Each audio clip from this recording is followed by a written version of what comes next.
this is Diana George with By George HR Solutions. I am back, and so I have some tips for you today. And so this is for all individuals looking for a job. And so these are tips for the individual looking for a job. It's for job seekers. And so when you're looking for a job, you want to call back. And so what are some of the things that you should really be aware of to get that call back? So here we go. Tip number one is an updated resume.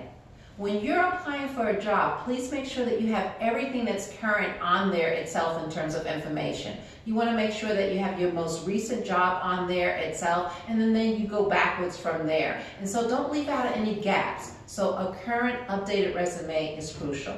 Number two, you want to have a current telephone number.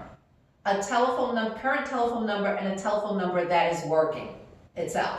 Very, very key, because you can't get a call back if you have a phone listed that's not working or in service. Number three, an activated voicemail. So sometimes you get a phone, and if you don't use it that often, if you don't get messages, you may not have a voicemail set up, but it's really critical, because if you don't have a voicemail set up, guess what? That person calling you for the job can't leave a message. And so you want to make sure that you make it easy for them to be able to get back in touch with you. Number four, a voicemail that is not full. Okay, clean your voicemails out. If you're looking for a job and you're expecting a call back, make sure that your voicemail is not full so that people can leave you the appropriate message. Number five, timely follow-up. So if you get that call back, make sure you respond right away and you let people know your interest itself so that they know whether or not they want to continue looking for an applicant. And then also, most of the time when people are looking for jobs and looking for candidates, they usually have 2 or 3 that they selected. And so if they're calling you and you don't call them back in a timely basis, then guess what? They go to that next person on the list.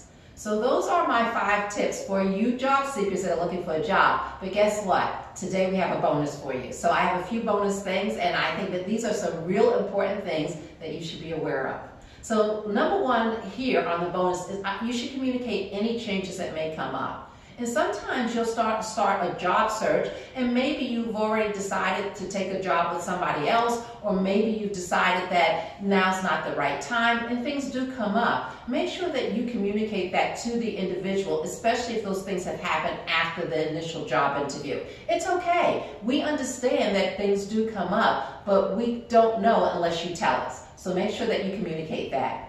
And then our next bonus is, remember, industries are very, very small and people talk. And so during the interview process, you want to make sure that you're professional, you follow all the etiquette that's there, because at the end of the day, if you're in an industry that's really small, people do talk, and so word does get around. Your name will continue to come up if you're looking for a job in that industry. So those are my points for today. Once again, excited to be here and share things with you. And so if you have something, a question, and you want to know an answer to, send it to solutions@bygeorgehr.com. And then also, if you want to go to our website, it's bygeorgehr.com. So once again, I'm excited to be here, share these tips with you, and I'll see you the next time.